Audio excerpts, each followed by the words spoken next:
ప్రేమ, యేసుని ప్రేమ.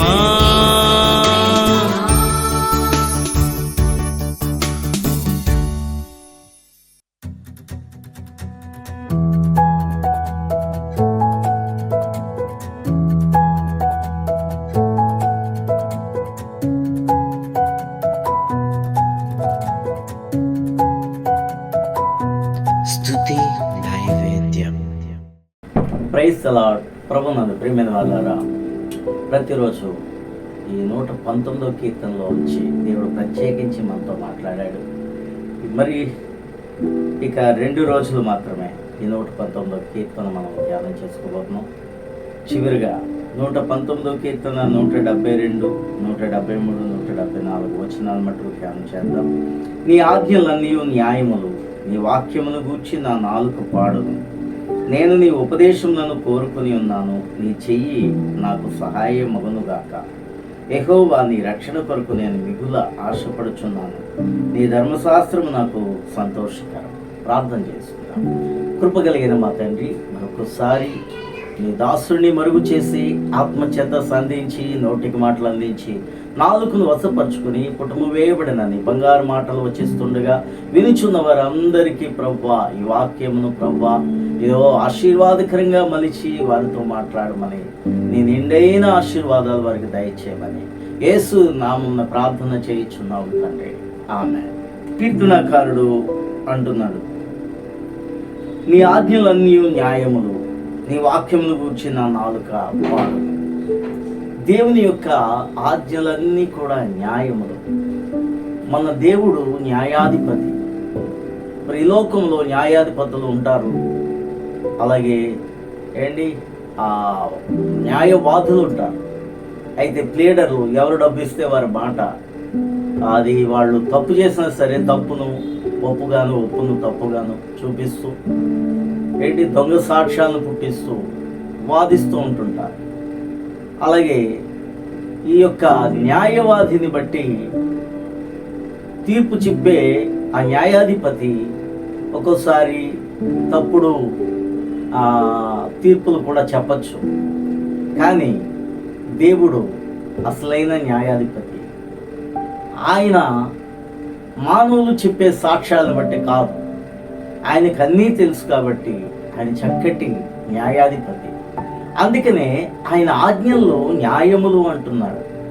దేవుని యొక్క మాటలన్నీ కూడా న్యాయములే. ఆయన కట్టడలు కానీ, ఆయన శాసనములు కానీ, ఆయన ఆజ్ఞలు కానీ, ఆయన ఉపదేశం కానీ న్యాయముగానే ఉంటుంది. కాబట్టి ఆయన ఎవరికి అన్యాయం చేసేవాడు కాదు.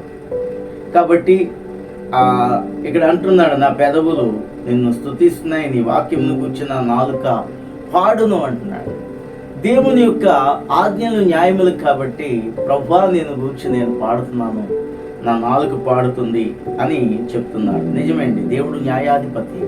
అందుకని ఆయన మనం స్తుతించాలి, ఆయన నామాన్ని చెప్పించాలి, ఆయన నామాన్ని బట్టి పాడుతూ ఉండాలి. ఈ రోజున చాలామంది పాటలు చక్కగా పాడుతున్నారు గాయకులు. అంతేకాదు, గాయకులనే పాడాలని కాదు దేవుని పాటలు. ప్రతి ఒక్కరూ తమ నోట దేవుని స్తుతి పాటలు ఉంటే దేవునికి ఎంతో సంతోషం. మనం పాడే పాట మనం రాగంలో పాడుతున్నామా, తాళంలో పాడుతున్నామా, లేకపోతే ఎలా పాడుతున్నాము, మన వాయిస్ బాగుందా, ఇవన్నీ దేవునికి అక్కర్లేదండి. నువ్వు దేవుణ్ణి స్తుతిస్తూ నీ పనులు చేసుకుంటూ కూడా దేవుణ్ణి స్తుతించవచ్చు. ఆడవాళ్ళు అయితే వారు వంట పనులు చేసుకుంటూ, లేకపోతే వేరే పనులు చేసుకున్నప్పుడల్లా కూడా దేవుని స్తుతి గీతాలు పాడుకోవచ్చు. మగవారు కూడా చక్కగా వారి పనుల్లో హాయిగా పాటలను హమ్మింగ్ చేసుకుంటూ చక్కగా వారి పనులు కూడా చేయొచ్చు. కాబట్టి ఆడుతూ పాడుతూ అన్నట్లుగా మన జీవితంలో దేవుని స్తుతిస్తూ ఉంటుంటే దేవుని యొక్క దీవెనలు ఎంతగానో మన మీద మెండుగా ఉంటాయి. పాడేవారంటే దేవునికి ఎంతో ఇష్టం. అందుకనే యెహోవాను స్తుతించుట మంచిది అంటాడు. కాబట్టి ప్రియమైన వాళ్ళారా, ఇంకా చూస్తే నేను నీ ఉపదేశములను కోరుకుని ఉన్నాను, నీ చెయ్యి నాకు సహాయమగునుగాక. నేను నీ ఉపదేశాలను కోరుకుని ఉన్నాను అంటాడు. దేవుని యొక్క వాక్యం నిజంగానే మనం వినగా ఎంతో తీయగా ఉంటుంది వాక్యం.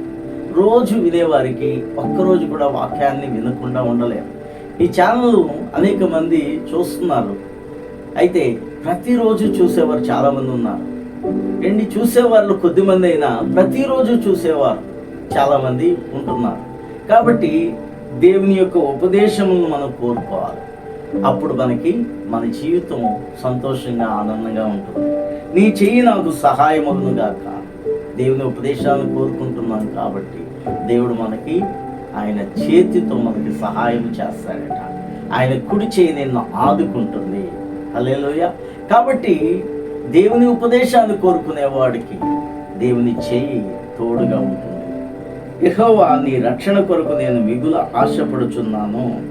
నీ ధర్మశాస్త్రం నాకు సంతోషకరం.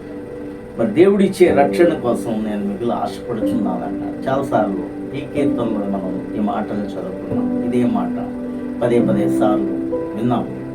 ఎందుకంటే దేవుడు తన రెండవ రాకడలో తీసుకుని వచ్చే రక్షణ కోసం మనం ఆశతో కనిపెట్టుకోవాలట.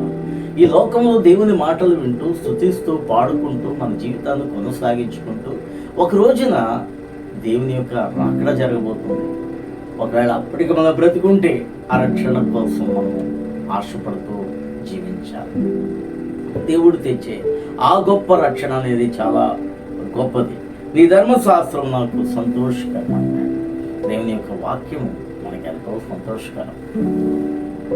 కొంతమందికి అయితే చాలామందికి దేవుని మాటలు అంటే ఎంతో ఇష్టం.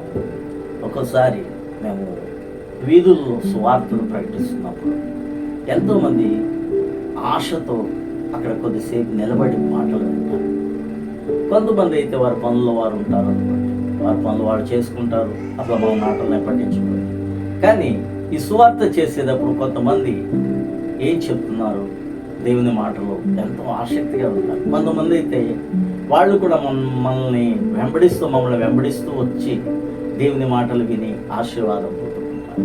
కాబట్టి దేవుని యొక్క ఉపదేశం ఎంతో సంతోషకరమైనది. మన జీవితాలకు అది ఎంతో ఆశీర్వాదకరమైనది. కాబట్టి ప్రతిరోజు దేవుని మాటలు వింటున్నా మిమ్మల్ని దేవుడు బహుగా దీవించి ఆస్వాదించి ఫలింపచేయును గాక.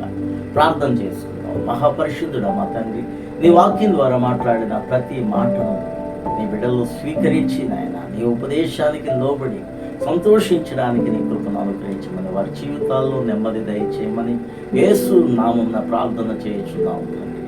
ఆమేన్. ఈరోజు పుట్టినరోజు జరుపుకుంటున్న ఎం భారతి జగన్నాథపురం. దేవుడు దీవించి ఆస్వాదించి మరొక సంవత్సరం దయాకిరీటంగా ఇచ్చినందుకు ఆ దేవుడు భారతిని ఆస్వాదించును గాక. ఇంకా మంచి ఆరోగ్యము, శక్తి, బలము, జ్ఞానము దేవుడు దయచేయను గాక. తన భర్తను తన బిడ్డను కూడా దేవుడు దీవించును గాక. God bless you. Happy birthday to you Bharathi. హల్లెలూయా, ఆమేన్. హల్లెలూయా, హల్లెలూయా, ఆమేన్. హల్లెలూయా. నా కన్నీరు నాట్యమాయేను, నా దుఃఖమంతా సంతోషమాయేను. నా కన్నీరు నాట్యమాయేను, నా దుఃఖమంతా సంతోషమాయేను. యేసులో ఆనందమే, చింతలేని లేదు, నిత్యము సంతోషమే